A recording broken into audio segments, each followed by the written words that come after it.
እንዴት ናችሁ ምርጦች? እግዚአብሔር ሰላም፣ እግዚአብሔር ጸጋ በያላችሁበት በዛ ይሁን። እኔ ወንድማችሁ ደህና ነኝ። ዛሬ ያው ባለፈው 7 ተከታታይ ሳምንታትን የእግዚአብሔርን ቃል ለመማማር ቃል በገባነው መሰረት ያው ቀጥለናል። እግዚአብሔርም ደግሞ እየረዳን ነው። ጌታ ስሙ ለዘላለም የተባረከውን። ባለፈው ሳምንት ሁለተኛውን ሳምንት አይተናል።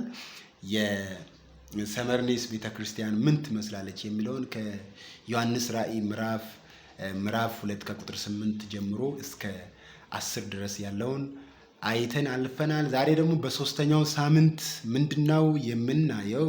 ስለ ጴርጋሞን ቤተክርስቲያን የምንመለከት ይሆናል። ጴርጋሞን ቤተክርስቲያን ማን ነበረች? እንዴት ነበረች?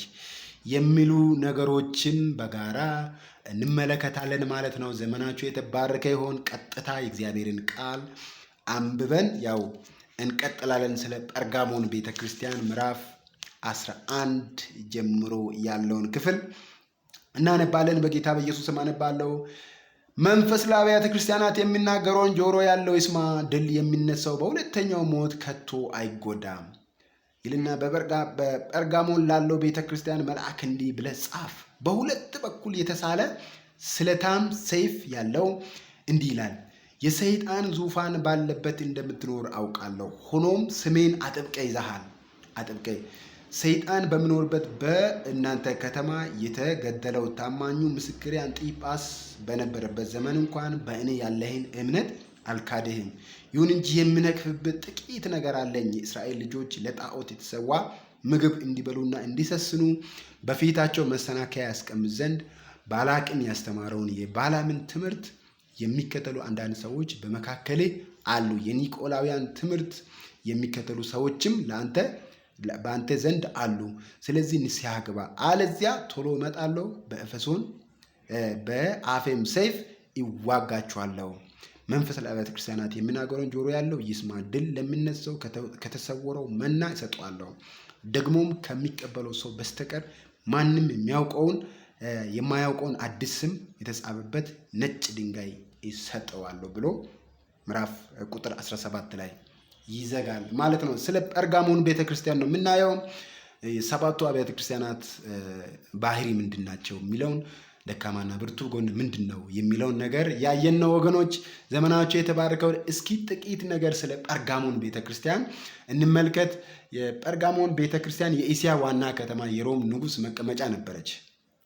ጴርጋሞን የእስያ ዋና ከተማ የሮም ንጉሥ መቀመጫ ነበረች። እንግዲያውስ ቀላል ከተማ አይደለችም። ጴርጋሞን እንደ ኤፌሶንና እንደ ሰመርኔስ የወደብ ከተማ አይደለችም። ጴርጋሞን በማምረት የምትታወቀው ከእንስሳትና ከአራዊት ቆዳ ብራና በመስራት ነበር። ያው ይህን ነው በማምረት የምትታወቀው። ከብራና በፊት በገቢ በጽሁፍ እነዚህ ፓፕራስ የሚባል በአባይ ወንዝ ተተክሎ የሚበቅል እጽ ለጸሐፊነት ለመጻፊያ ታምርት ነበረና ጴርጋሞን የጽሁፍ መጠቀሚያን በማዘመን ብራና የሚባል መጻፊያን ያመረተች የመጀመሪያ ከተማ ነበረች ማለት ነው። ክብር ለኢየሱስ ሲሆን፣ ሌላው ደግሞ ጴርጋሞን ማለት መጋባት ማለት ነው። ጴርጋሞን ማለት የስሙ ትርጉም መጋባት፣ መደባለቅ ማለት ነው። ጴርጋሞን ከተማ ብዙ የጣዖት መቅደሶች አሉባት። ልክ እንደ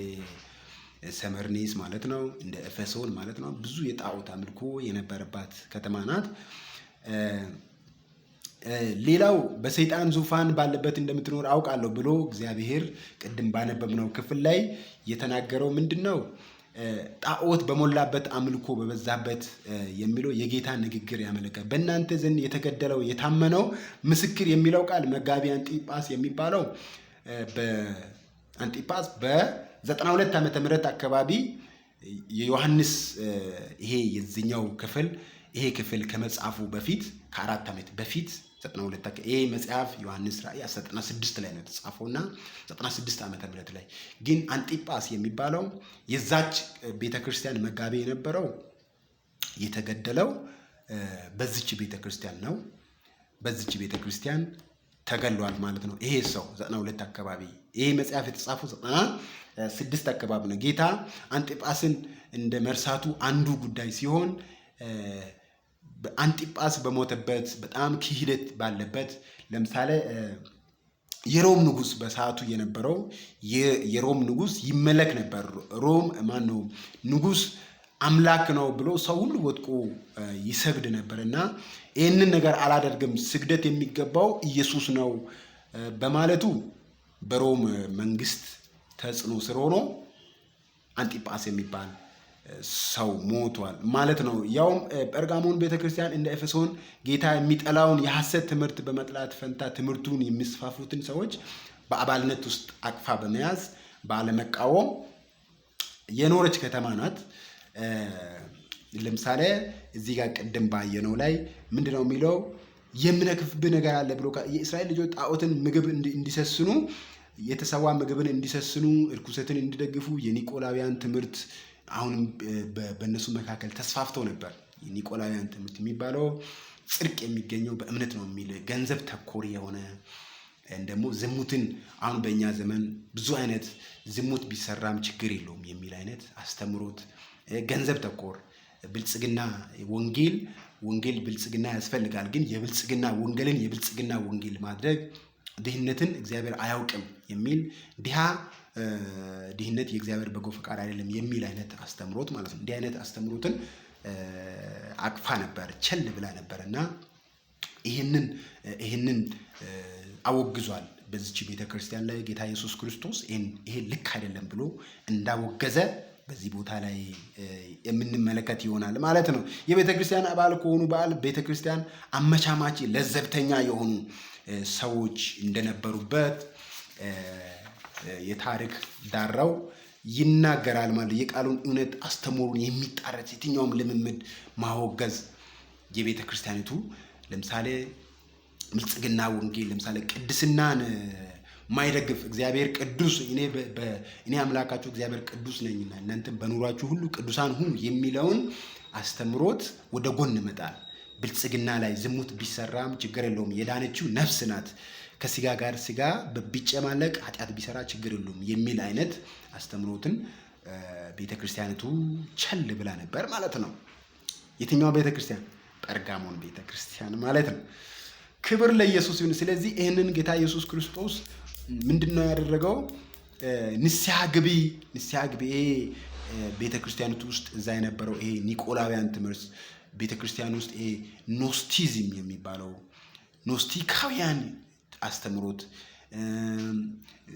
ብዙ የለጠጠ ከጽድቅ የወጣ ብዙ የለጠጠ አይነት በጣም የለጠጠ አይነት ደህንነት የማይወሰድ ነው፣ ምንም ቢሆን ደህንነት የማይወሰድ ነው የሚል ከቃሉ ያፈነገጠ አይነት አስተምሮት የሚያስተምሩ ሰዎች በመሃሏ ነበሩ። ግን እነሱን ይዛ ነበር። እነሱን አልተቃወመችም፣ በገሃድ አልተቃወመችም። ይሄ ነው ትልቁ ተግዳሮቷ። ስለዚህ ቅዱሳን ከኛ እግዚአብሔር አሁን የሚፈልገው ምንድን ነው? አሁን ጴርጋሞን ቤተክርስቲያን እንደዚህ ከሆነች እግዚአብሔር የምነቅፍብህ ነገር አለ፣ ንስሐ ካልገባ አለ ጌታ ኢየሱስ እንደዚህ ኒቆላን ትምህርት ብሎ ካለ በኋላ ስለዚህ ንስሐ ግባ፣ አለዚያ ቶሎ እመጣብሃለሁ፣ በአፌም ሰይፍ እዋጋችኋለሁ። ልክ ለጴርጋሞን ለኤፌሶን ቤተክርስቲያን እግዚአብሔር የምነቅፍብህ ነገር አለ ብሎ እንደነቀፈ ሁሉ ማለት ነው። ክብር ለኢየሱስ ይሁን። እግዚአብሔር አምላክ እዚህ ጋር ብኖር በህይወታችን ላይ ምንድነው አሁን የኒቆላውያን ትምህርት እኛ ጋር አለ ወይ? ፐርሰናሊ እኔ አስተማሪ ቢሆን አማኝም ቢሆን እኔ ጋር የኒቆላውያን ትምህርት ይሄ ኖስቲዝም የሚባለው ቅድስና ማያስተምር በብልጽግና ብቻ የተደገፈ ወንጌል እኛ ጋር ካለ ንስሐ እንድንገባ ዛሬ ከጴርጋሞን ቤተክርስቲያን እግዚአብሔር ያስተምራል ማለት ነው። ቅዱሳን ወገኖች ዘመናቸው የተባረከውን ይሄ በዚህ ትምህርት ብዙዎቻችሁ እንደምትባረኩ ተስፋ አደርጋለሁ። ይሄን ቻናል ለብዙዎቹ እንዲህ አይነት ትምህርት ስለሚደርስ እናንተ ሰብስክራይብ በማድረግ ከኔ ጋር ወንጌል አጋሩኑ። ዘመናቸው የተባረከውን በቀጣይ ሳምንት እንገናኛለን። ብሩካን ናችሁ። ተባረኩ። ሻሎም